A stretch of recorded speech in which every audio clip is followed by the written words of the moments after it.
The words can make you, break you, they can heal your soul, they can damage you forever. So I always try to use the positive words in my life wherever I go. They call it adversity, I call it opportunity. They call it weakness, I call it strength. They call me disabled, I call myself differently abled. They see my disability, I see my ability. There are some incidents that happen in your life, and those incidents are so strong that they change your DNA. And I'm going to share what exactly happened to me. I was 18 years old when I got married. And this thing I'm sharing for the very first time on an international level. I was 18 years old when I got married. I belonged to a very conservative family, a Baloch family, where good daughters never say no to their parents. My father wanted me to get married.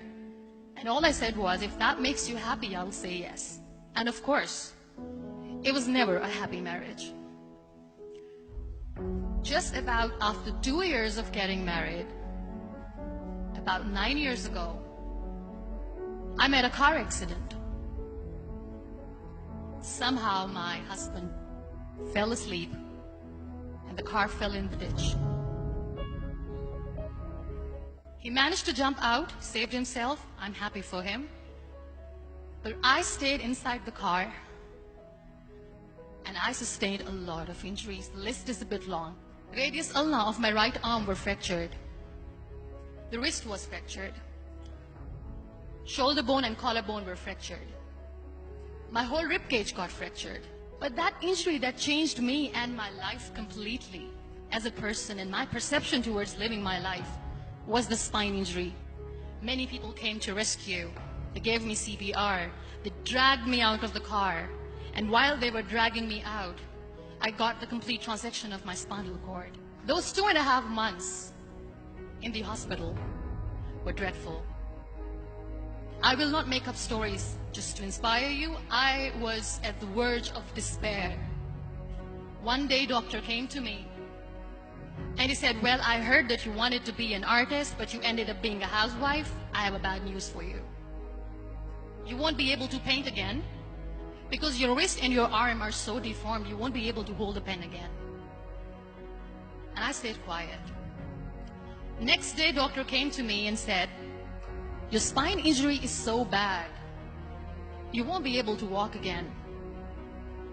I took a deep breath and I said, it's all right. The next day, doctor came to me and said, because of your spine injury and the fixation that you have in your back, you won't be able to give birth to a child again. That day, I was devastated. I still remember, I asked my mother, why me? And that is where I started to question my existence. Why am I even alive? What's the point of living? I won't be able to be a mother again. And that was quite devastating for me. But then I realized there are so many children in the world, all they want is acceptance. So there is no point of crying, just go and adopt one. And that's what I did. I gave my name in different organizations, different orphanages. I didn't mention that I'm on a wheelchair, dying to have a child. So I just told them that this is Muniba Mazari and she wants to adopt a boy or girl, whatsoever, but I want to adopt a kid. And I waited patiently. 2 years later, I got this call from a very small city in Pakistan. I got a call and they said, are you Muniba Mazari? There is a baby boy and would you like to adopt? And when I say yes, I could literally feel the labor pain. I said, yes, I am going to adopt him. I am coming to take him home. And when I reached there, the man was sitting and he was looking at me from head to toe. And in the back of my head, I kept thinking that, oh, he's going to say she's on the wheelchair. She doesn't deserve it. How is she going to take care of him? And I looked at him and I said, do not touch me because I'm on the wheelchair. But you know what he said? He said, I know you will be the best mother of this child. You both are lucky to have each other. And that day, I was 2 days old, and today he's 6. You know when you end up being on the wheelchair, what's the most painful thing? People think that they will not be accepted by the people because we, in the world of perfect people, are imperfect. So I decided to appear more in public. I started to paint. I always wanted to. I have done a lot of exhibitions. I'm Pakistan's first wheelchair-bound artist. I have done a lot of modeling campaigns. I became the National Goodwill Ambassador for UN Women Pakistan, and now I speak for the rights of women, children. We talk about inclusion, diversity, gender equality, which is a must. I was featured in BBC 100 Women for 2015. I'm one of the Forbes 30 under 30 for 2016. We have this amazing fantasy about life. This is how things should work. This is my plan. It should go as per my plan. If that doesn't happen, we give up. So my dear friends, let me tell you one thing. I never wanted to be on the wheelchair.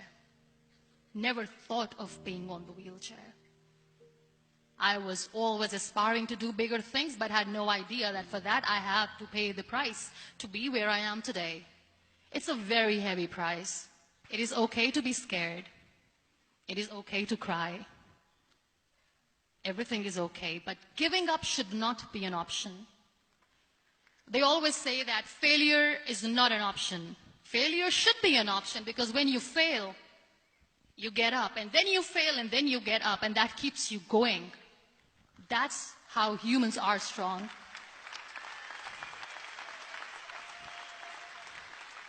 Failure is an option, should be an option, but giving up is not. Never.